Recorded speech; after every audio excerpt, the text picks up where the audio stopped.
Bismillahirrahmanirrahim. Today's topic is the disinfection of drinking water. During the treatment, we need to disinfect the water for various purposes, but particularly to remove the microorganisms and biological content from the water. जब आप water को purify करना चाहते हैं, तो if we look at the functional elements or the unit operations which have been carried out throughout the process, starting from coagulation, flocculation, sedimentation, and filtration. All these parameters or the unit operations have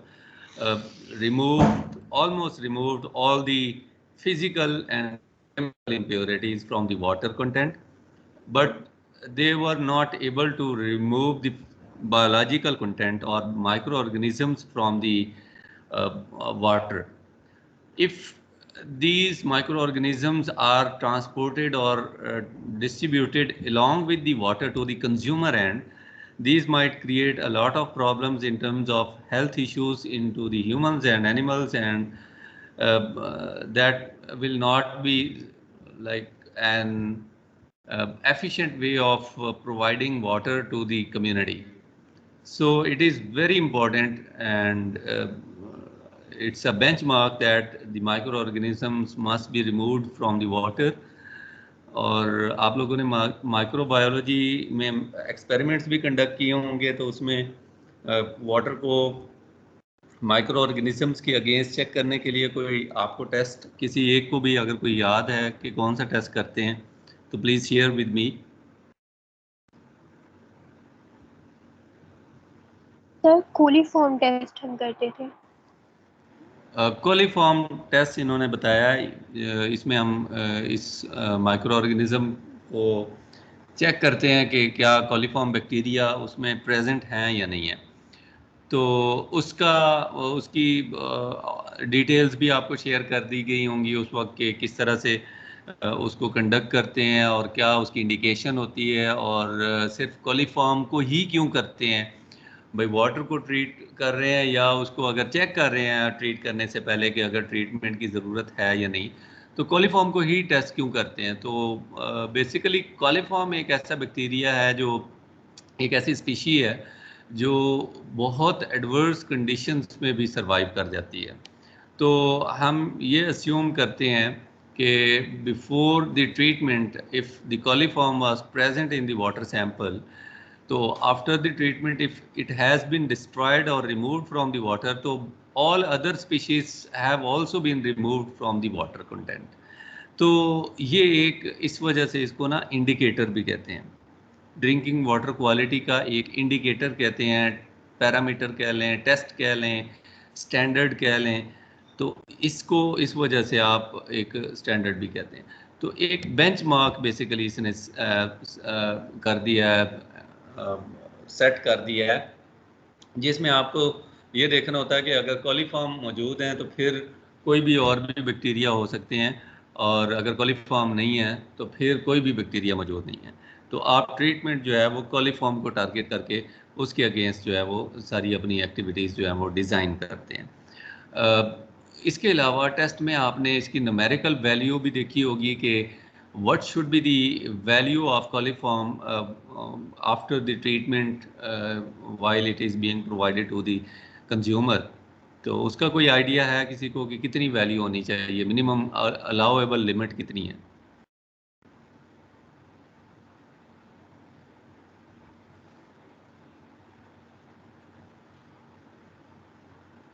है किसी को idea?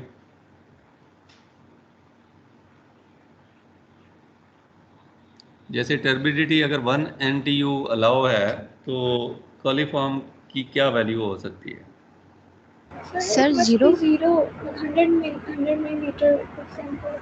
Micro organisms 0 होने चाहिए पर 100 ml. अगर 100 ml को आप देखते हैं, उसमें ऑब्जर्व करते हैं, उसकी माइक्रोस्कोपिक स्टडी कंडक्ट करते हैं, तो दी quantity of micro organism must be 0.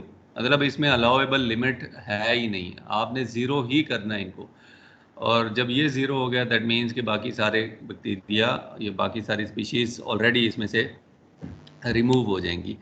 तो ये आप एक बहुत ही क्रिस्टल क्लियर सी चीज़ अपने जहन में रख लें कि क्यों ये टेस्ट करते हैं।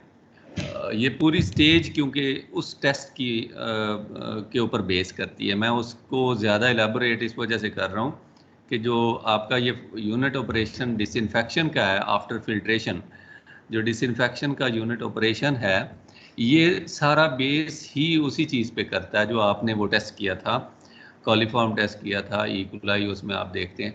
तो ये अगर आप ज़ीरो नहीं करेंगे तो फिर आप वाटर को ट्रीटेड वाटर नहीं कह सकते, वो कंटामिनेटेड वाटर है और कंज्यूमर को भी नहीं भेज सकते।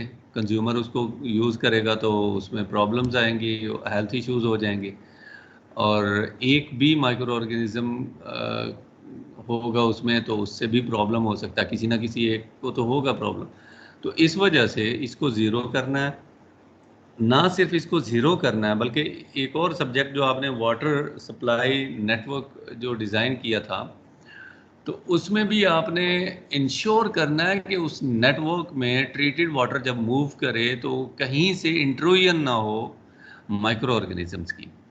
ठीक है, तो इसके लिए आप अगर ओवरव्यू एक लें, जैसे हम रावलपिंडी को देखते हैं तो रावलपिंडी में एक कम्युनिटी है, रावल टाउन है पूरा। रावल टाउन जो है उसको कैंटोनमेंट को रावलपिंडी में और कुछ और हमारी एस्टेब्लिशमेंट्स हैं जहाँ पे रावल फिल्ट्रेशन प्लांट का जो ट्रीटेड वाटर है वो भेजा जाता है। अब आपने सारे फंक्शनल एलिमेंट्स लगा के फिल्ट्रेशन प्लांट पे वाटर को ट्रीट कर दिया है। जब वो ट्रीट हो गया तो उसको डिसइंफेक्ट भी कर दिया, डिसइंफेक्ट करके ज़ीरो भी कर दिया। ज़ीरो करने के बाद जब आप उसको वाटर सप्लाई से इस्लामाबाद से लेके रावल टाउन या इवन कैंटोनमेंट तक लेके जा रहे हैं कैरी करके उस वाटर को, तो उस वाटर में कंज्यूमर एंड पे पहुंचने से पहले कोई अगर माइक्रो ऑर्गेनिजम्स की इंट्रूजन होती है तो फिर आपके पीछे जो जितना भी एक्सपेंडिचर था, जितनी भी आपने एफर्ट की, जितना इंफ्रास्ट्रक्चर है, जितनी आपके ऑपरेशंस हैं, जितनी मैन पावर लगाई हुई है, जितना टाइम लगाया है, जितनी स्टोरेज की है, वो सब कुछ ज़ाया जाएगा क्योंकि आपका जो पर्पज़ है वही नहीं अचीव हो रहा। आपने कहा था ज़ीरो माइक्रो ऑर्गेनिजम्स होंगे। सबसे इंपॉर्टेंट टेस्ट ये है कि आपके माइक्रो ऑर्गेनिज्म ज़ीरो होने चाहिए। आप वाटर की जब टेस्टिंग करते हैं तो आप हर टेस्ट पे कंप्रोमाइज़ कर सकते हैं किसी ना किसी हद तक। मतलब I am not talking about the hazardous chemicals but the other general parameters, hardness है, अल्कलिनिटी है, इवन टर्बिडिटी है, सॉलिड्स हैं, टोटल सॉलिड्स हैं, सस्पेंडेड सॉलिड्स हैं, आप पीएच है, इवन आप उसका टेस्ट है, कलर है, सब चीज़ों पे कुछ ना कुछ कहीं ना कहीं किसी ना किसी एरिया में आप कंप्रोमाइज़ कर रहे होते हैं, ये कर सकते हैं। उससे इतने हेल्थ इश्यूज एब्रप्टली नहीं होंगे जितने आपको माइक्रो ऑर्गेनिजम्स की प्रेजेंस से हो सकते हैं, और आप इस पे कंप्रोमाइज़ नहीं करते। इसलिए ये इस लिहाज से भी इम्पॉर्टेंट है कि और किसी टेस्ट की value with in the given और परमिसिबल लिमिट्स आए या ना आए, माइक्रो ऑर्गेनिजम्स की वैल्यू जो है वो ज़ीरो होनी चाहिए। अगर वो ज़ीरो नहीं है तो आप नहीं है एलिजिबल कि आप उसको आगे भेज दें। इसलिए ये टेस्ट बहुत इम्पॉर्टेंट है, ये स्टेज बहुत इम्पॉर्टेंट है। इसको पढ़ना, इसको उस तरह से लेना कि ये एक इम्पॉर्टेंट पैरामीटर है। अदरवाइज़ अगर ये नहीं करते तो सारा पिछला ज़ाया हो सकता है। आपने जितने मर्जी फिल्टर लगाए हुए हैं, जितनी मर्जी सेडिमेंटेशन करके क्लैरिटी ले आए हैं वाटर में, जितने मर्जी फ्लॉक्स डेवलप किए थे, जितना मर्जी केमिकल ऑप्टिमाइज़ करके, तो जनाब आपने उसको रिजॉल्व कर लिया। तो ये सारी चीज़ें आपको कोई फ़ायदा नहीं देंगी until unless you provide proper disinfection. ठीक है, बात हम रावलपिंडी की कर रहे थे। वहाँ पे अगर आपने उसको ट्रांसपोर्ट कर दिया and there is some intrusion of microorganisms in through leakage और एनी ब्रेकेज और एनी काइंड ऑफ डिसमेंटलिंग जो है वो अगर वहाँ पे आकर कर रही है और उसकी वजह से कुछ इंट्रूजन हो रही है, तो that want be good thing for the plant manager, और उसके लिए ये प्रॉब्लम होगा, इन्वेस्टिगेट करना उसके लिए इशू होगा, क्योंकि कंज्यूमर जो है वो कॉन्टिन्यूसली कंप्लेंट्स करेंगे। अब आप देखें ना कि हम यहाँ क्लासरूम में या एक स्लाइड पे बैठ के जब हम डिस्कस कर रहे होते हैं तो इट्स क्वाइट इजी के अच्छा वहाँ से कंप्लेंट आई तो उधर जाके जल्दी से वहाँ ठीक कर दें, ये कर दें, वो कर दें। But if you look at the ground scenario तो आप देखें रावल फिल्ट्रेशन प्लांट जो है वो चक शहजाद में है, रावल टाउन जो है वो रावलपिंडी में है, इवन कैंटोनमेंट जो है वो उससे भी आगे है। तो जब इधर से एक कंप्लेंट जाती है कि हमारे माइक्रो ऑर्गेनिजम्स में हमारे वाटर में माइक्रो ऑर्गेनिजम्स जो हैं वो हैं, या उनको इवन ये भी नहीं पता कि माइक्रो ऑर्गेनिजम्स क्या होते हैं, वो सिर्फ ये कहते हैं कि जो है कंप्लेंट्स आ रही हैं, हेल्थ प्रॉब्लम्स हो रहे हैं, इश्यूज हो रहे हैं, पेट ख़राब हो रहा है, ये हो गया है, पानी पिया तो ये हुआ, उससे पहले कुछ नहीं था। तो उस वक्त फिर आपको आइडेंटिफाई करना बहुत मुश्किल हो जाता है। ना आपको ये पता होता है कि अब ये वाला बैच जो था कंटामिनेटेड बैच ये कितने घरों तक पहुंच चुका है, कितने घरों ने इसको स्टोर कर लिया है। ना आपको ये पता चलता है कि ये कहाँ पे लीकेज था, इतना लंबा चैनल है तो आपको ये प्रॉपर। तो इसलिए ये एक बहुत ही इम्पोर्टेंट, आप इसको ऐसे समझे कि ये एक हिडन इम्पोर्टेंट थिंग है जो आपकी नज़रों के सामने नहीं है, आपने इसको अंडरग्राउंड लेके जाना है, लेकिन बहुत इम्पोर्टेंट है, आपने उसको बहुत कह लें कि रखना है, आपने इसको केयर के साथ रखना है। और बहुत इसके लिए वाइज प्लानर चाहिए, प्लानर चाहिए जो इन चीज़ों को इस तरह से डिज़ाइन करें कि अगले 50-50 साल तक वहाँ पे कोई इशू ही ना हो।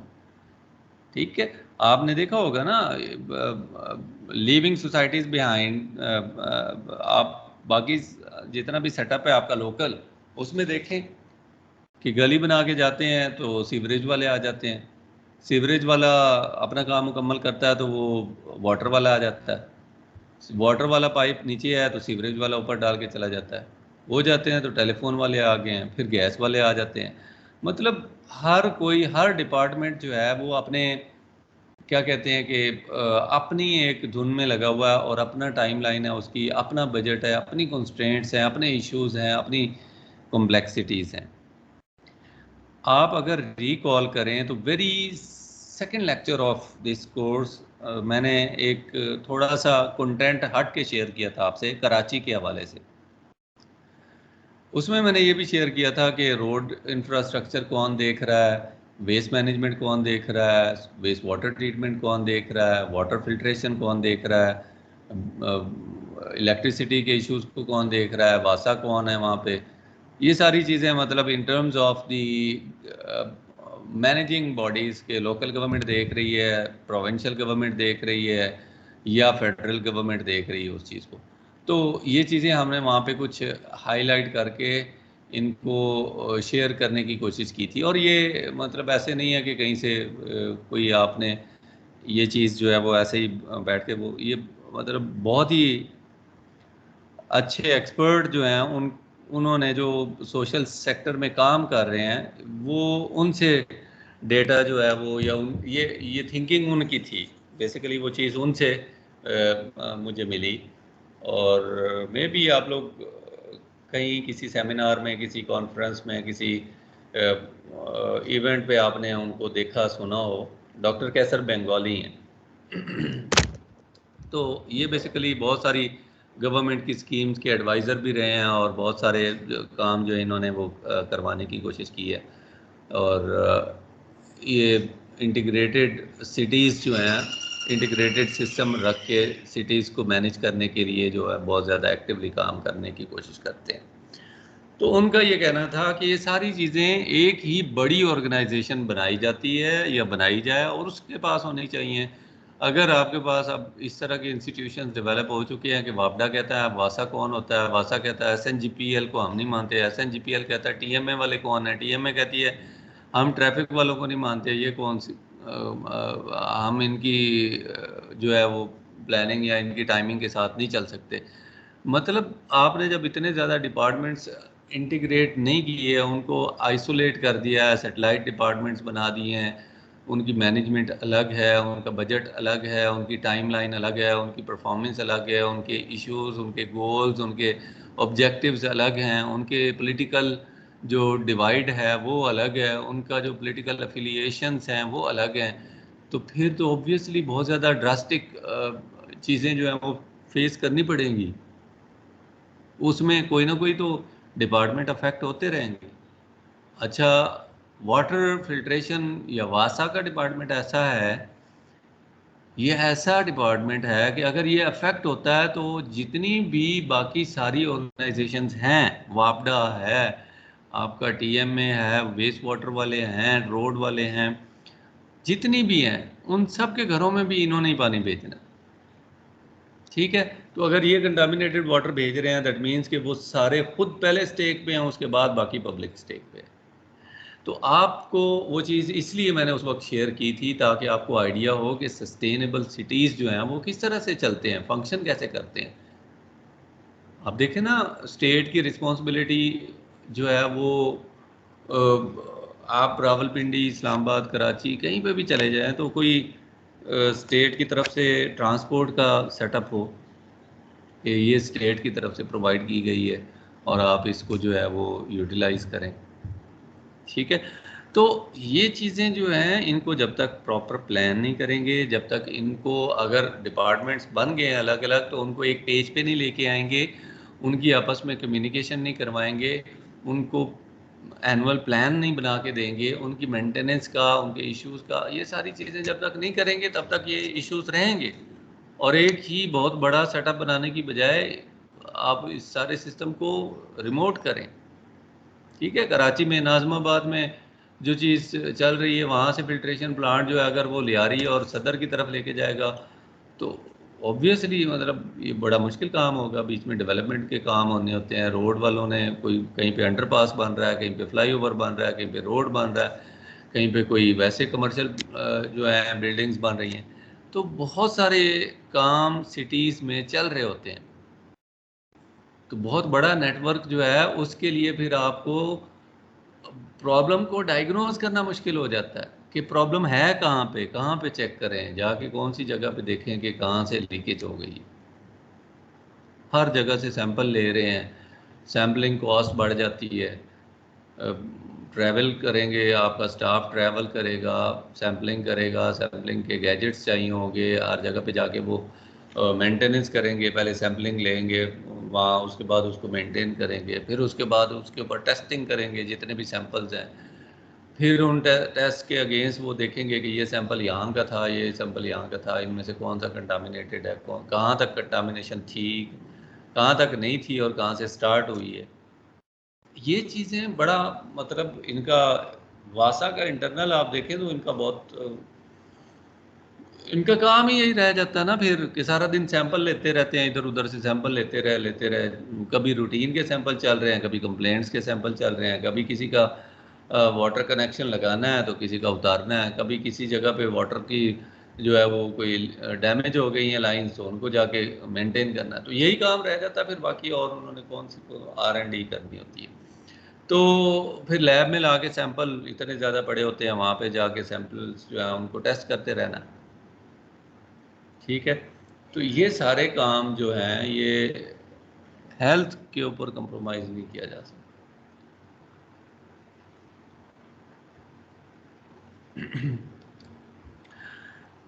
Moving on to the disinfection, which is very important part of the water filtration, and I would say that the most important part of the water filtration or the water treatment plants. What is disinfection? Disinfection is any process to destroy or prevent the growth of microorganisms. या तो उनको destroy कर दें या उनको inhibit कर दें. Many disinfection processes are intended to inactivate, destroy the infectivity of the microbes by physical, chemical or biological processes. अब यहाँ पे आपके पास एक डिसइंफेक्शन का जो मैकेनिज्म है ना, उसके अंदर फर्दर आपके पास फिजिकल, केमिकल और बायोलॉजिकल प्रोसेसेस इन्वॉल्व हो जाते हैं। जैसे आपने फिल्ट्रेशन में देखा था, फिल्ट्रेशन क्या है कि फिजिकल सेपरेशन है, लेकिन आप स्लो सैंड फिल्टर लगाते हैं तो वहाँ पे बायोलॉजिकल मैट आप लगाते हैं। बायोलॉजिकल मैट क्या करता है कि आपकी जो ऑर्गेनिक कंटेंट शामिल था उसमें उसको सेपरेट करता है बायोलॉजिकली। ठीक है, इसी तरह आप उससे पीछे चले जाएं कोआगुलेशन में, तो coagulation is a chemical process. उसमें केमिकल एडिशन होती है, पॉलीमर्स ऐड होते हैं, कोआगुलेंट ऐड होता है, कोआगुलेंट एड यूज होते हैं। ये सारी आपको किसी न किसी स्टेप में कोई ना कोई प्रोसेस आप यूज़ कर रहे होते हैं, ऑप्शंस होती हैं आपके पास। इसी तरह से डिसइंफेक्शन में भी इसको आपने उनके साथ लिंक नहीं करना, बल्कि डिसइंफेक्शन इटसेल्फ जो है वो फिजिकल हो सकती है, केमिकल हो सकती है, बायोलॉजिकल प्रोसेस हो सकता है। फिजिकली आप उसको कोई उसके जो है उसके ऊपर कोई रेज्ड अप्लाई कर रहे हैं। केमिकल है तो उसमें कोई केमिकल्स ऐड कर रहे हैं माइक्रो ऑर्गेनिजम्स को डिस्ट्रॉय करने के लिए। बायोलॉजिकल है तो आप माइक्रो ऑर्गेनिजम्स को किसी और माइक्रो ऑर्गेनिजम्स के थ्रू जो है उसमें से रिमूव करवा रहे हैं। तो ये आपके पास एक डिसइंफेक्शन इटसेल्फ जो है वो एक प्रोसेस है, तो उसके अंदर आप डिफरेंट टेक्निक्स लगा सकते हैं। टाइप्स इसकी केमिकल डिसइंफेक्टेंट्स, जैसे डिफरेंट केमिकल्स हैं वो आप ऐड करते हैं, उसमें ज़्यादातर क्लोरीन जो है वो यूज़ की जाती है। उसके अलावा भी लिखे हुए हैं, ब्रोमीन है, क्लोराइड है, क्लोरोमाइंस हैं, ऑक्सीक्लोराइड है। नॉन केमिकल डिसइंफेक्टेंट्स में आपके पास यूवी रेडिएशन और ओजोन आ जाती है। ठीक है, मैकेनिज्म क्या है? अब ये डिसइंफेक्शन जो आपने कहा कि डिस्ट्रॉय करना है या इनएक्टिवेट करना है, इसका मैकेनिज्म क्या है, कैसे करेंगे? एक साथ आपने उसकी टाइप्स बता दी हैं। कोई भी टाइप हो, पर्पस तो यही रहेगा कि डिस्ट्रॉय कर दें या इनएक्टिवेट कर दें माइक्रो ऑर्गेनिज्म को वाटर में से। पर्पस तो यही रहेगा। अब वो पर्पस अचीव करने का तरीकाकार क्या है, मैकेनिज्म क्या है? वो कहते हैं कि inactivation is achieved by altering और डिस्ट्रॉइंग एसेंशियल स्ट्रक्चर्स और functions with in the microbe. आप उसके जो आप कह लें कि उसकी बॉडी, उसके सेल के अंदर जो ज़रूरी जो स्ट्रक्चर्स हैं, फीचर्स हैं या फंक्शंस हैं, उनको आप टारगेट करते हैं। आप ऐसे केमिकल्स लेते हैं जो उनकी उन फंक्शंस को जाके वो हिट करते हैं। For example, impairment of cellular structure, interfere with energy yielding mechanisms, interfere with biosynthesis और ग्रोथ। तो ये तीनों जो है वो उसका केमिकल का या फिजिकल ट्रीटमेंट का जो है वो मैकेनिज्म जो है वो स्टार्ट इस तरह से लेंगे। फिर वो कहते हैं कि inactivation processes include destruction of protein को आप डिस्ट्रॉय कर सकते हैं, न्यूक्लिक एसिड को आप कर सकते हैं, जैसे डीएनए, आरएनए, उनको आप डिस्ट्रॉय कर सकते हैं। लिपिड्स को आप डिस्ट्रॉय कर सकते हैं, जिससे फिर वो फंक्शन करना छोड़ देता है और इनएक्टिवेट हो जाता है माइक्रो ऑर्गेनिज्म। और इनको जैसे पहले मैंने बताया था कि आइडेंटिफाई कैसे करते हैं, इंडिकेटर्स क्या हैं, तो कॉलीफॉर्म बैक्टीरिया हैं, ई कॉलीफॉर्म बैक्टीरिया हैं, gram negative non spore forming and rod shaped microbes हैं, survive in aerobic facultative anaerobic environment in very large number और क्वांटिटीज़। तो ये आपके पास इंडिकेटर्स हैं। इंडिकेटर्स मैंने आपको डेफिनेशन पहले बता दी है, इसकी एलेबोरेशन पहले कर दी है कि ये वो बैक्टीरिया हैं जो हर तरह के हालात में सबसे ज़्यादा रेजिस्टेंस ऑफ़र करते हैं, इम्यूनिटी इनकी सबसे ज़्यादा है। अगर हमने इनको इनएक्टिवेट कर लिया, डिस्ट्रॉय कर लिया, दैट मीन्स कि हमने वाटर में मौजूद बाकी सारे बैक्टीरिया या माइक्रो ऑर्गेनिजम्स को डिस्ट्रॉय इनएक्टिवेट कर।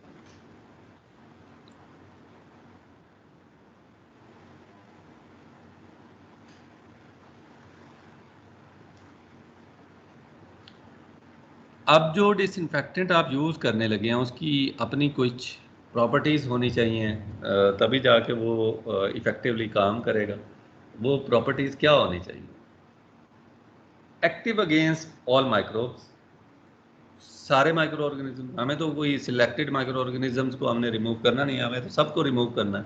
तो ऐसा कोई हो जो सारे माइक्रो ऑर्गेनिजम्स को इनएक्टिव करता हो, फास्ट एक्टिंग हो। हमने वाटर जो है वो इतनी बड़ी पॉपुलेशन को प्रोवाइड करना है, तो हम बैठे रहेंगे, ट्रीट कर लिया है, अब उसको क्लियर कर लिया है, माइक्रो ऑर्गेनिजम्स की वजह से सिर्फ बैठे हैं कि अब पता नहीं ये कब इसकी डिसइंफेक्शन होती है। Effective in the presence of organic matter, suspended solids and other matrix और सैंपल कॉन्स्टिट्यूएंट्स। अगर किसी जगह पे आपने ट्रीटमेंट प्लांट या इस तरह की ट्रीटमेंट ट्रेन या फंक्शनल एलिमेंट्स नहीं लगाए और आप कहते हैं कि नहीं हम डायरेक्टली इसकी डिसइंफेक्शन कर देते हैं, माइक्रो ऑर्गेनिज्म इसमें से ख़त्म हो जाएं, बाकी चलो हम गुजारा करें, तो उसमें भी आपको ऐसा कोई होना चाहिए आपके पास डिसइंफेक्टेंट जो उस टाइप की ट्रीटमेंट में भी इफेक्टिवली काम कर सके।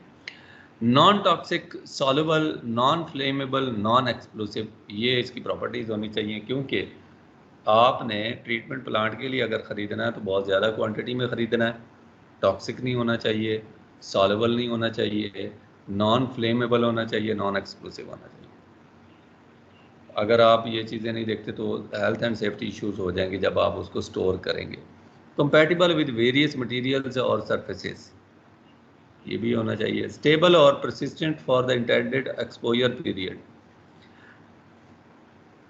provides a residual, sometimes this is undesirable, easy to generate and apply and economical, locally available होना चाहिए, cheap होना चाहिए, fast acting होना चाहिए, ये सारी इसकी प्रॉपर्टीज होनी चाहिए।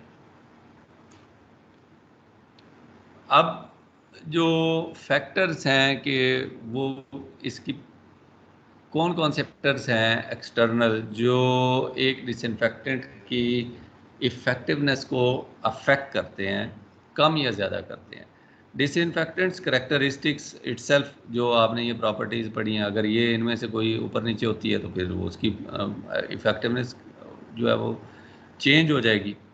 फिर वो कहते हैं ability to oxidise organic material, standard reduction potential जो है वो ये एक फैक्टर है जो अफेक्ट करता है, और इसमें जो सबसे ज़्यादा उसकी वो जो बना रही है उन्होंने ट्रेन बना दी है, क्लोरीन जो है वो ऑलमोस्ट सेंटर में लाई करती है, तो ओजोन सबसे ज़्यादा, उसके बाद क्लोराइड, फिर क्लोरीन, फिर ब्रोमीन, फिर आयोडीन।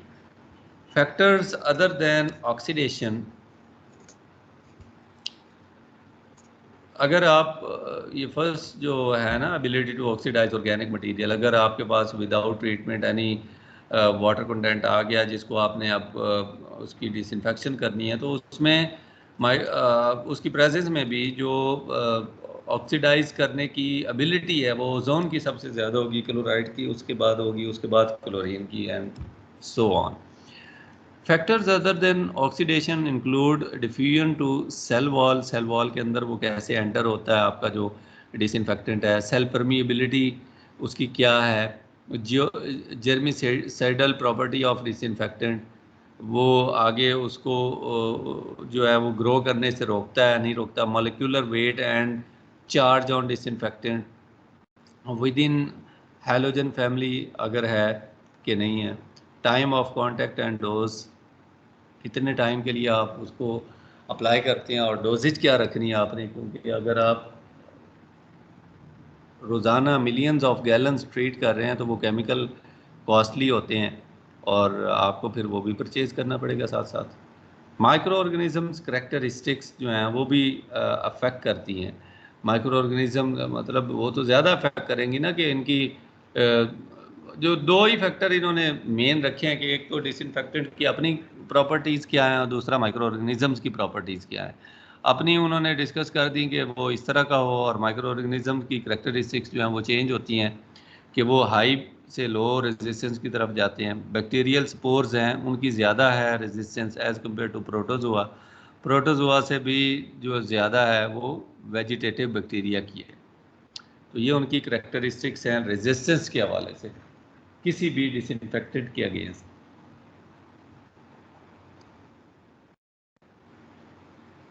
फिर माइक्रो ऑर्गेनिजम्स रेजिस्टेंस जो है उसी को फर्दर एलेबोरेट किया हुआ है। वेजिटेटिव बैक्टीरिया की टाइप्स कौन सी हैं? साल्मोनेला है, कॉलीफॉर्म्स हैं, सबसे ज़्यादा रेजिस्टेंस आपने देखा ना यहाँ पे, जो बैक्टीरिया से स्टार्ट करके सबसे ज़्यादा वेजिटेटिव बैक्टीरिया। अब वेजिटेटिव बैक्टीरिया एक फैमिली है और उसके आगे अंदर फर्दर जो उसकी स्पीशीज़ हैं वो सल्मोनेला और कॉलीफॉर्म्स हैं। इसी वजह से हम कॉलीफॉर्म टेस्ट जो है वो कंडक्ट करते हैं। अगर ये प्रेजेंट है तो फिर बाकी सारे भी प्रेजेंट हो सकते हैं, अगर ये नहीं है तो बाकी बिल्कुल भी नहीं हो सकते। Enteric viruses like coliphages, HAV, noroviruses, bacterial spores में फंगल स्पोर्स हैं, प्रोटोजोआन हैं, सिस्ट्स हैं, स्पोर्स हैं, हेलमिंथोवा हैं, क्रिप्टोस्पोडियम परवम ओसिस्ट है, जार्डिया लाम्बलिया सिस्ट है, एस्केरिस लम्ब्रिकॉइड्स, ओवा एसिड फास्ट बैक्टीरिया, ये सारे इनकी फैमिलीज़ के नेम्स हैं। और इन सब को उन्होंने यहाँ पे बता दिया कि इनकी जो है वो कह लें कि फैक्टर्स हैं, या आप कह लें कि इनकी जो इफ़ेक्टिवनेस है किसी भी डिसइंफेक्टेंट की, वो इन पे ज़्यादा होगी, और जैसे जैसे आप ऊपर जाएंगे रेजिस्टेंस बढ़ती जाएगी और इफ़ेक्टिवनेस कम होती जाएगी।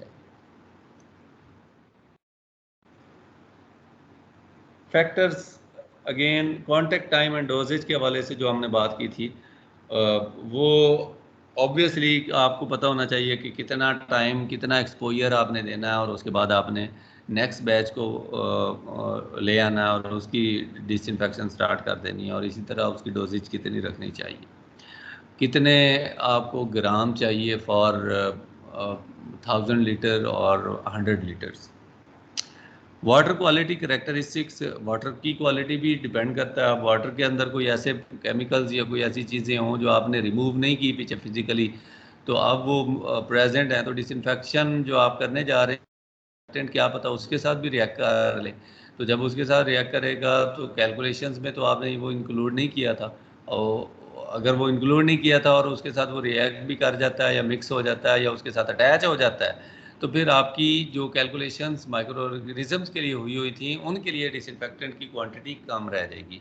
जब उनके लिए डिसइंफेक्टेंट की क्वांटिटी कम रह जाएगी तो फिर आपका डिसइंफेक्टेंट इफ़ेक्टिवनेस खो बैठा है। अब आपका इफ़ेक्टिवनेस जो है वो लेवल कम हो गया, और आपने अपनी जो उसकी डिसइंफेक्टेंट की पावर थी वो लूज़ कर दी है। जो उसकी पावर थी उसने जो काम करना था वो अब उसका लिमिटेड माइक्रो ऑर्गेनिजम्स तक वो काम होना है। ये कैसे चेंज हो सकता है? टर्बिडिटी है, हायर टर्बिडिटी से लेस इफेक्टिवनेस हो जाएगी। ऑर्गेनिक कंपाउंड्स हैं, can adhere to the cell surface and block the disinfectants attack. pH HOCl effective under pH 7 and OCl effective above pH 7। अब ये डिफरेंट डिसइंफेक्टेंट जो हैं उनकी pH लेवल जो डिज़ायर्ड है वो भी इसमें मैटर करेंगे।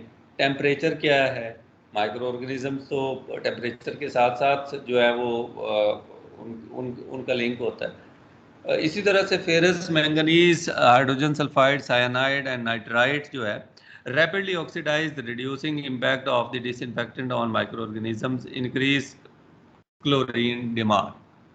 तो ये डिफरेंट फैक्टर्स हैं जो आपके डिसइंफेक्टेंट की इफ़ेक्टिवनेस को अफेक्ट कर सकते हैं, चेंज कर सकते हैं, उसको ठीक कर सकते हैं, या आप कह लें कि डिस्टर्ब कर सकते हैं। डिसइंफेक्शन बाई प्रोडक्ट्स जो हैं वो भी इसको अफेक्ट करती हैं, जैसे chlorine and chloride and ozone oxidize colour causing organics जो हैं ये बाई प्रोडक्ट्स हैं। Chlorine produces trihalomethanes. अब ये इसकी बाई प्रोडक्ट्स हैं। क्लोरीन को अगर डिसइंफेक्टेंट के तौर पे यूज़ किया जाए। Ozone produces aldehydes, chloride produces chlorate and chlorides. Handling और ऑन साइट प्रोडक्शन, जो आपका डिसइंफेक्टेंट है उसको हैंडल करना, स्टोर करना, उसको प्रोड्यूस करना, ख़रीद के लाना, ये भी एक फैक्टर है जो अफेक्ट करता है आपने किस टाइप का ख़रीदा है, किस टाइप का बनाया है, किस किस कैटेगरी में वो है। क्लोरीन जो है लिक्विड और गैस होती है, सिलेंडर्स में होती है, इसको कहाँ पे स्टोर करना है, कंपेटिबल है नहीं है, टेम्परेचर वहाँ पे ज़्यादा हो गया तो क्या होगा। इस तरह की सारी चीज़ें जो हैं वो भी अफेक्ट करती हैं। O3, UV and chloride on site production only is feasible. आप इनको बाहर से लेके आके इतने ज़्यादा क्वांटिटी में नहीं ऑपरेट नहीं कर सकते। Residuals versus time of percentage bacteria kill, ठीक है। तो ये आपके पास एक फैक्टर है कि आपके रेजिडुअल्स जो हैं वो कितना जो आपका टाइम है वो लेते हैं आपके बैक्टीरिया को किल ऑफ करने के लिए।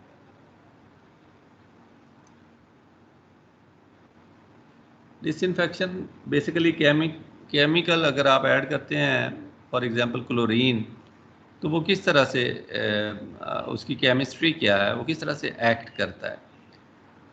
Chlorine is the most widely used disinfectant because it is most economical, effective in low concentration, can leave residuals in inactivates microbes by oxidizing enzymes vital for cell metabolism. Chlorine, when interacts with the water, when added into the water as a disinfectant, it produces HOCl, hypochlorous acid and HCl. ठीक है. Or if the pH is greater than 3, above reaction is fast and HCl breaks down as. और अगर आप pH जो आपके HCl के होने की वजह से, प्रोड्यूस होने की वजह से अगर pH लोअर हो रही है, 7 से नीचे जा रही है, 3 से ऊपर हो, 3 से नीचे ना आए, तो HOCl जो है वो फर्दर H पॉजिटिव आयन और OCl में कन्वर्ट हो जाता है. रिएक्शन विद H2S में chlorine plus H2S plus H2O gives us HCl.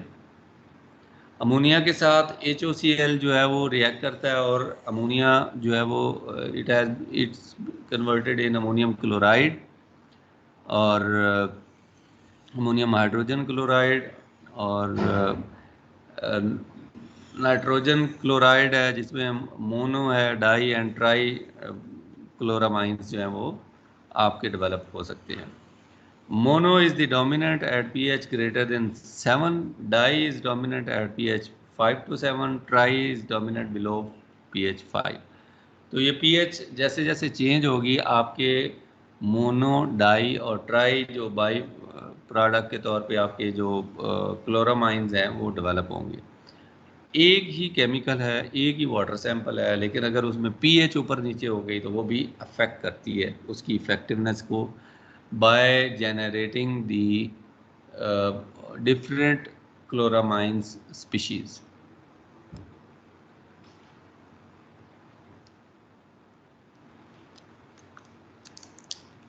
Chlorine history में कब कब यूज होती है?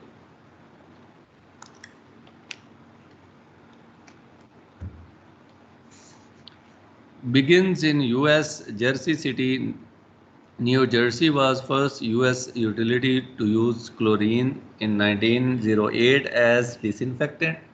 Cases of typhoid as well as other diseases in many US cities dropped dramatically following the use of chlorine. वहाँ पे typhoid के ज़्यादा issues थे, जो वाटर बॉर्न डिजीज़ है अगर, तो वो क्लोरीन को यूज़ करने की वजह से बहुत ज़्यादा रिड्यूस हो गए.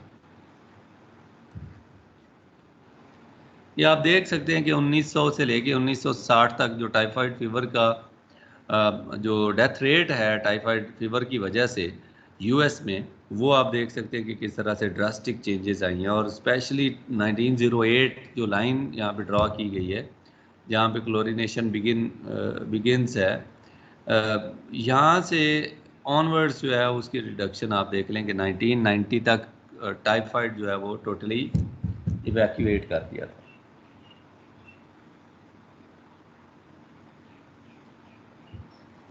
तो ये इसका बेनिफिट था क्लोरिनेशन का यूएस की हिस्ट्री में.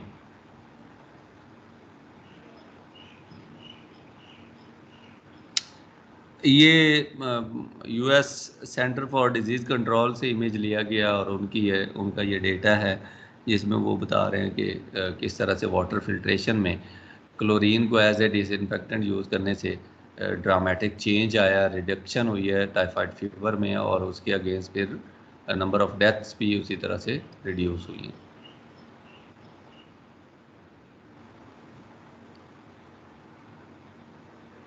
Free residual is 25 times more effective at disinfecting than combined chlorine. The desirable minimum residual at the customer tap is 0.2 milligram per liter. पहले तो आपने फ्री रेजिडुअल क्लोरीन यूज़ करनी है as a disinfectant अगर आप ज़्यादा fast और कम time में ज़्यादा इफेक्टिवनेस चाहते हैं. अच्छा, इसके अपने बाई प्रोडक्ट्स हैं, उनको फिर हैंडल करने के लिए आपके पास अलग से मैकेनिज्म होना चाहिए. फिर इसी तरह से दो चीज़ें हैं. एक तो जो आपके पास जो प्लांट है, फिल्ट्रेशन प्लांट के ऊपर आपकी डोजेज क्या होनी चाहिए, एक ये चीज़ है. और दूसरी जो आपकी टैप है जहाँ पे वाटर जो है वो कस्टमर के साथ इंटरेक्ट कर रहा है, वहाँ पे इसकी क्या वैल्यू होनी चाहिए या कितनी इसकी क्वांटिटी जो है वो प्रेजेंट होनी चाहिए क्लोरीन की। तो आपने ये इस तरह से डिज़ाइन करना होता है कि आपकी क्लोरीन जो है वो ना सिर्फ आपके रेजरवायर जो ट्रीटमेंट के बाद स्टोर करता है वाटर को उसमें वहाँ पे प्रेजेंट रहे, बल्कि जब आप उसको ट्रांसमिट करते हैं थ्रू दी डिस्ट्रीब्यूशन नेटवर्क तो उसमें भी आपकी रेजिडुअल क्लोरीन मौजूद रहनी चाहिए, और जब टैप तक पहुँचे तो वो क्लोरीन जो है वो 0.2 मिलीग्राम पर लीटर के हिसाब से प्रेजेंट होनी चाहिए।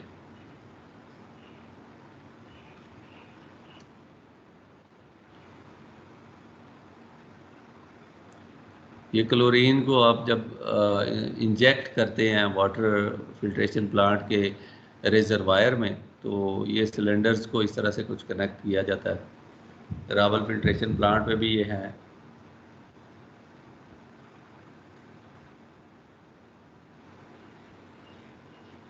ये किस तरह से इंजेक्ट करना है कि मेथड 1 में full reservoir dose to yield 10 ppm after 6 hours. इसी तरह से मेथड 2 में empty reservoir interior spread with 200 ppm solution, contact time is 30 minutes. The method 3 is reservoir dose to yield 2 ppm after 24 hours.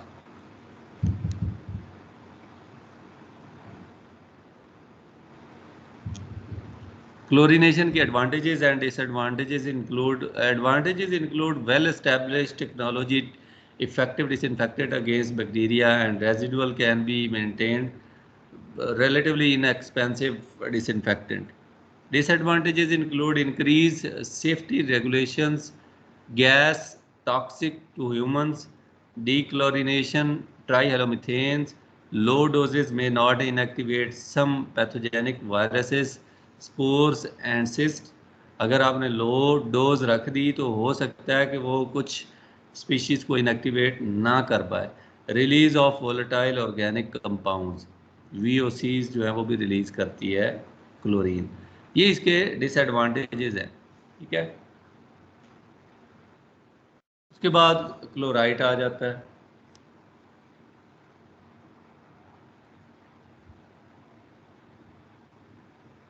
Chloride was first used in Nigeria Fall, New York in 1944 to control the phenolic test and algae problems. Used in 600 water treatment plant, 84 in the US in 1970s as primary disinfectant and for taste and odor control. Very soluble in water, generated as a gas or a liquid on site, usually by reaction of chlorine gas with NaClO3, sodium chloride. ठीक है, ये reaction जब आप sodium chloride का chlorine gas के साथ करवाएंगे तो उसमें आपको ये क्लोराइड और NaCl जो है वो आपको एज ए प्रोडक्ट मिलेंगे।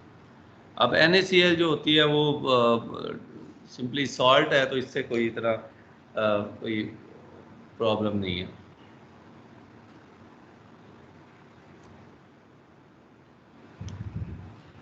क्लोराइड इसकी केमिस्ट्री को देखें, इसके रिएक्शन को अगर देखें कि ये डिसइंफेक्टेंट जो ऑन साइट हम बना रहे हैं खुद से, ये किस तरह से रिएक्ट करता है। Chloride gas produced on site explosive at high temperature on exposure to light और in the presence of organic matter. Pure chloride is not available when produced on site. 30 to 40% chloride is produced along with producing undesirable byproduct। तो आप इसको pure तो बना ही नहीं सकते, 30 to 40% pure बनाते हैं और उसमें भी आपको अनडिजायरेबल जो बाई प्रोडक्ट्स हैं वो भी अचीव होती हैं या आती हैं। उसके बाद आता है कि in water chloride produces inorganic breakdown products, that is chloride and chlorate.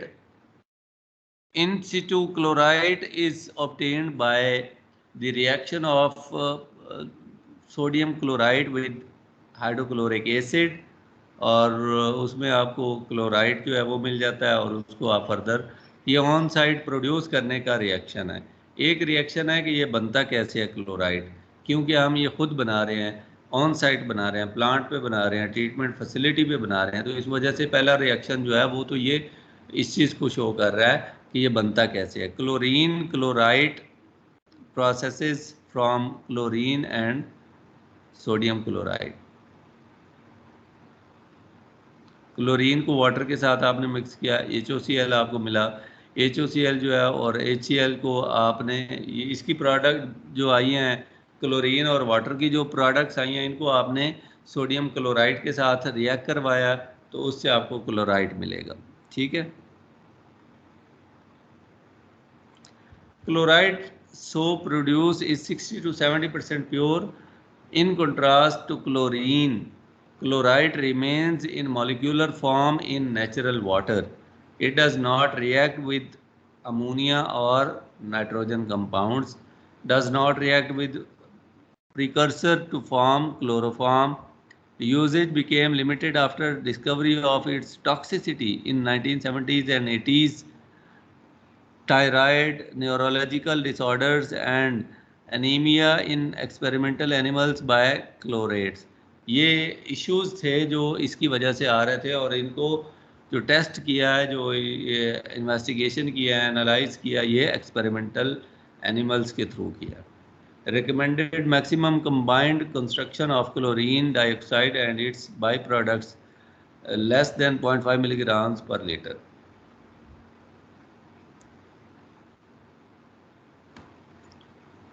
तीसरे नंबर पे हमारे पास ओजोन आ जाती है, जो कि हमारी आप ऑलमोस्ट फिजिकल, आप कह लें कि फिजिकल डिसइंफेक्शन है, और ये भी ऑन साइट ही आपने बनानी है। ओजोन जो है वो आपने खुद से प्रिपेयर करनी है और उसको आगे फर्दर आपने यूज़ करना for the disinfection of your drinking water. One of the most powerful oxidizing agent used in water and wastewater treatment industry is ozone. Ozone formation is an energy-intensive process that is three molecules of oxygen. When react with the energy, they produce two molecules of ozone. Rate of ozone decomposition to oxygen is a function of temperature, pH, concentration of organic material, etc. और inorganic constituents कौन कौन से हैं वो भी इसके ऊपर असर रखते हैं।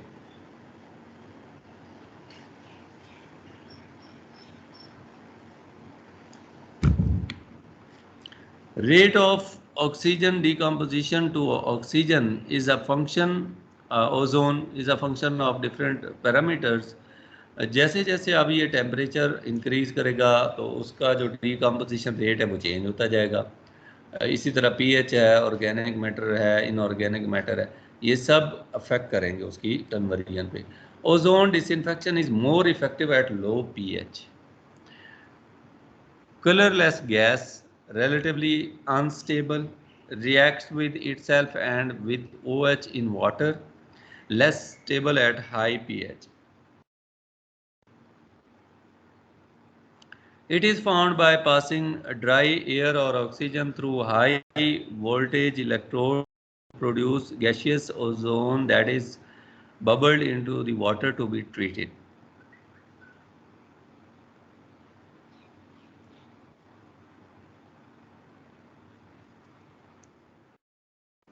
ये आपके पास इसका इंफ्रास्ट्रक्चर एक छोटा सा जो आप पायलट स्केल कह लें कि एक स्टडी है, जिसमें आपकी वाटर इनटेक है और वाटर जो है वो आउट हो रहा है। वाटर इनटेक इसकी जो है वो फ्रॉम टॉप टू बॉटम है, और ओजोन गैस जो है वो इसके साथ रिएक्ट करती है और उसकी वजह से फिर इसके अंदर जितने भी माइक्रो ऑर्गेनिज़म्स हैं वो सारे के सारे माइक्रो ऑर्गेनिज़म्स आपके, आप कह लें कि डिस्ट्रॉय हो जाते हैं या इनएक्टिवेट हो जाते हैं, और आप अपने वाटर को नोजल्स के थ्रू यहाँ से कलेक्ट कर लेते हैं। जब इस वाटर को कलेक्ट कर लेते हैं दैट मीन्स कि अब आपने आउटलेट से आने वाले वाटर का भी टेस्ट कर लेना, इकोलाई का या कॉलीफॉर्म टेस्ट कंडक्ट कर लेना। अगर उसमें वो प्रेजेंट है तो आपकी ओजोनेशन जो है वो ठीक नहीं हुई, अगर नहीं प्रेजेंट तो फिर आपका सक्सेसफुल रहा।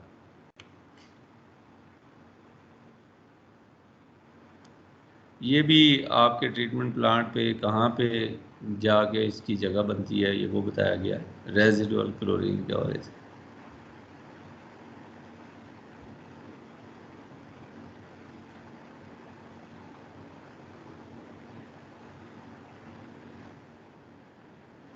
फाइनली यूवी डिसइंफेक्शन हमारे पास एक और आप कह लें कि डिसइंफेक्शन मेथड है जो हमारे वाटर को डिसइंफेक्ट करने के लिए यूज़ होती हैं, यूवी रेडिएशंस। मैकेनिज्म इनका क्या है कि adsorption of UV energy by genetic material of the cells, तो उनका डीएनए आरएनए जो है वो एब्जॉर्ब करता है यूवी रेडिएशंस को, जिसकी वजह से वो फिर यूवी रेडिएशन उसके डीएनए या आरएनए को डिस्टर्ब करती हैं या इनएक्टिव कर देती हैं। फिर maximum destruction occurs at 265 nanometre, that is at maximum absorption of nucleic acid. अब देखें कि जो आपका जो यूवी रेडिएशंस हैं उनकी जो मैक्सिमम वेवलेंथ है वो 265 जब तक होगी तभी जाके वो इफ़ेक्टिवली इंटरैक्ट करेंगे इसके साथ।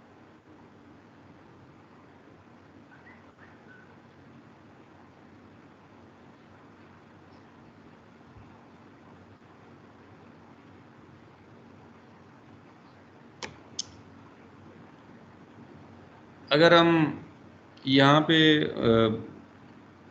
इसको अगर आप माइक्रो ऑर्गेनिज्म का इंटरनल स्ट्रक्चर कंसीडर करें, ये बेसिकली डीएनए आरएनए जो स्पाइरल फॉर्म में होता है उसकी फिगर है, और ये उसके अंदर जो उसके डिफरेंट फंक्शनल ग्रुप्स लगे होते हैं ये वो हैं, ठीक है। तो ये डीएनए है बेसिकली, इसके ऊपर जब आप अप्लाई करते हैं यूवी रेडिएशन, जब माइक्रो ऑर्गेनिज्म पे अप्लाई करते हैं तो वो डायरेक्टली इनको जाके हिट करता है और इनको ब्रेक डाउन करता है।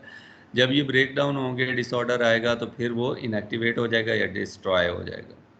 फोटो रीएक्टिवेशन जो है injured cell plus natural light 310 to 500 milliwatt photoreactivation. तो जब वो आपको ये कंडीशन होगी तो वो वापस आपका माइक्रो ऑर्गेनिज्म जो है वो रीएक्टिवेट हो जाएगा। Effectiveness is horizontal flow better than the vertical flow banks. जैसे आपके पास यहाँ पे वर्टिकल फ्लो है तो वो कह रहे हैं कि horizontal flow is much more better as compared to the vertical flow.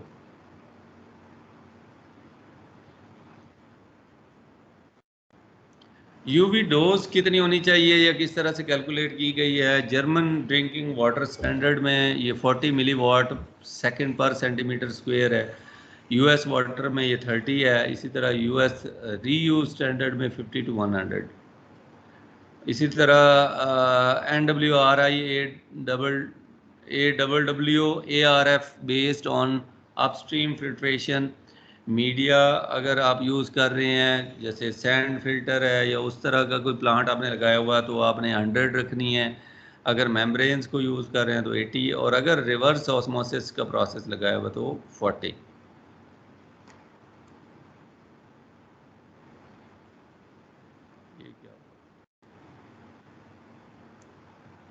अच्छा, ये बेसिकली हॉरिजेंटल फ्लो है आपका, और ये आपने यूवी रेडिएशन के लिए जो है वो अपने गैजेट्स इंस्टॉल किए हुए हैं। ये कॉन्टिन्यूसली यूवी रेडिएशन थ्रो कर रही हैं इस चैनल के ऊपर, और यूवी रेडिएशंस जो हैं बेसिकली आपके चैनल पे इस पैसेज पे इस तरह से फॉल कर रही हैं कि पूरी वाटर क्वांटिटी को के साथ वो इंटरेक्ट करें, कोई वाटर मॉलिक्यूल जो है वो इनके साथ अटैच हुए बगैर या डिसइंफेक्ट हुए बगैर मूव ना करे। तो ये आपने इसकी क्वांटिटी और इसकी डोजेज जो है वो इस तरह से, ये जो यहाँ पे डिफरेंट लिखी हुई है ना, वो इस तरह से सिलेक्ट करनी है। तो वो डिपेंड करता है आपका चैनल किस तरह का है और किस तरह से आप माइक्रो ऑर्गेनिज्म को डिस्ट्रॉय कर रहे हैं अल्ट्रा वायलेट रेडिएशंस को यूज़ करते हुए। ये different characteristics of 3 types of UV lamps हैं कि आपके पास ये एक लैंप है, दूसरा है, ये तीसरा है, और उनके अंदर यूनिट्स हैं और ये उनके अंदर डिफरेंट करेक्टरिस्टिक्स हैं। ये जस्ट फॉर योर नॉलेज है, या आप बाद में देख लीजिए। फैक्टर्स कौन कौन से हैं जो यूवी रेडिएशन या डिसइंफेक्टेंट को अफेक्ट करते हैं? यूवी इक्विपमेंट डिज़ाइन पैरामीटर जो है वो बहुत ज़्यादा इम्पैक्ट करता है।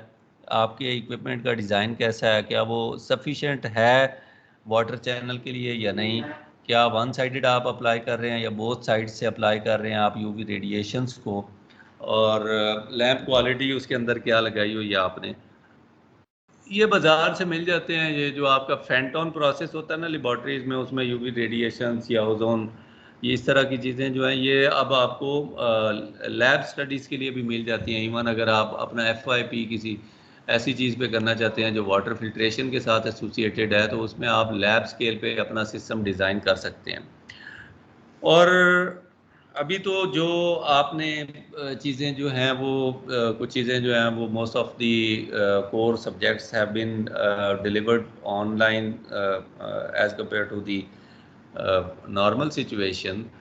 लेकिन I would like to advise you कि आप लोग अभी से आप लोग जो अपना फाइनल ईयर प्रोजेक्ट है उसके लिए अपनी डायरेक्शन जो है वो थोड़ी सीधी करना शुरू कर दें। ग्रुप जो मर्जी बने, सुपरवाइज़र जो मर्जी हो, लेकिन हर एक स्टूडेंट के पास कुछ ना कुछ आइडिया होना चाहिए।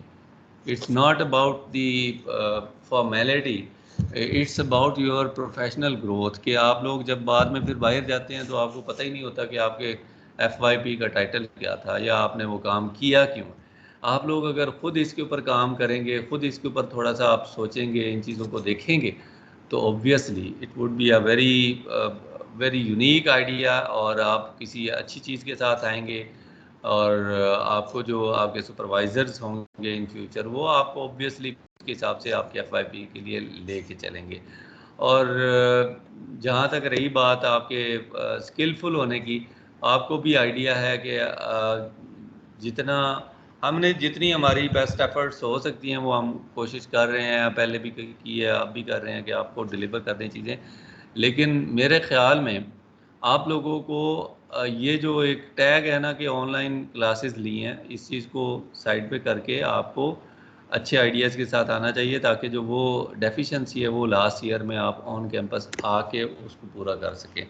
और फिर आपको जो चीज़ें रह गई थी वो चीज़ें आपको ज़्यादा अच्छी आपके लिए जो है वो उनकी प्रेपरेशन हो जाए, और आप अच्छे एक्सपर्ट के तौर पे, आप अच्छे प्रोफेशनल के तौर पे आप फील्ड में जाएं, रादर कि आप एक एम्बिग्विटी लेके जाएं और टोटली आप जो है वो कंफ्यूज हों जब मार्केट में जाएं। तो फिर वेस्ट क्वालिटी पैरामीटर्स हैं, जैसे टर्बिडिटी है तो उसके यूनिट्स आपने क्या रखे हुए हैं, और उसकी इनफ्लो में कितनी टर्बिडिटी आ रही है। ज़्यादा आएगी तो लाइट है, पेनिट्रेट करना मुश्किल हो जाएगा। तो इसलिए इस जो सेटअप है इस डिसइंफेक्शन के लिए टर्बिडिटी लो होनी चाहिए। यूवी ट्रांसमिटेंस कितनी है, इनऑर्गेनिक कंपाउंड्स कितने हैं, टोटल सस्पेंडेड सॉलिड्स और पार्टिकल साइज डिस्ट्रीब्यूशन भी मैटर करती है।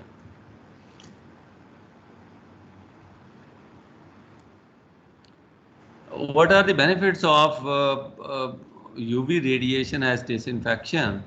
So, effective disinfectant against bacteria and viruses, short contact time, no residual toxicity, no chemicals to handle, relatively inexpensive, buildings not required, minimum space requirement for the installation of disinfectant. अब जैसे chlorine थी तो उसके जैसे cylinder और ये वो सारी चीज़ें यहाँ पे नहीं चाहिए। स्टोरेज के लिए अलग रूम नहीं चाहिए। Disadvantages include no immediate measures of effectiveness of disinfection, no residual effect. Obviously light आप पेनिट्रेट कर रहे हैं तो जो उसमें से पास होगा वो तो क्लियर हो गया, लेकिन आगे जाके उसके अंदर वो कोई चीज़ ऐड हो जाती है तो इसमें रेजिडुअल नहीं है, साथ अलोंग द वाटर कैरी होके टैप तक जाने वाला कोई केमिकल नहीं है।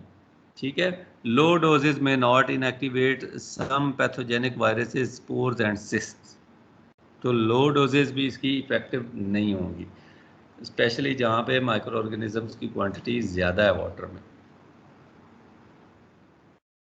ये रेंज है इनकी यूवी रेडिएशंस की, जहाँ पे इनकी मैक्सिमम रेंज है कि इस रेंज पे ये सबसे ज़्यादा काम करते हैं इफ़ेक्टिवली। और ये कंपैरिजन है जो डिफरेंट, आपने क्लोरीन पढ़ा है, ठीक है, क्लोरीन पढ़ा, क्लोराइड पढ़ा, ओजोन पढ़ा, यूवी रेडिएशन, ये 4 मैकेनिज़्म मैंने आपसे शेयर किए हैं।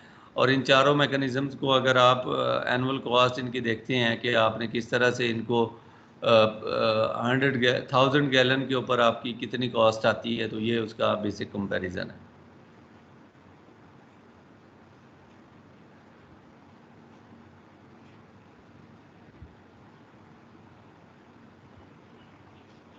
ये देख लें आप एक नज़र।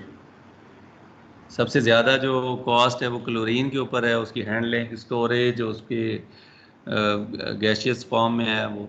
उसके बाद क्लोराइड है जो ऑन साइट है, उसके बाद ओजोन है वो भी ऑन साइट है। इसी तरह यूवी रेडिएशन जो है वो सबसे ज़्यादा इकोनॉमिकल है इन टर्म्स ऑफ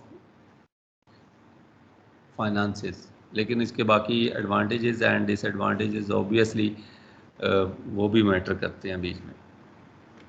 ठीक है, तो this was all about the disinfection process for the water purification at the water treatment plant. While you are designing your water treatment plant, it is mandatory to have a disinfection system, or the amount or the quantity which is being treated must be disinfected properly throughout the treatment process, and the transmission of the treated water must be ensured in a way that it is safe and very easy for the consumers to use।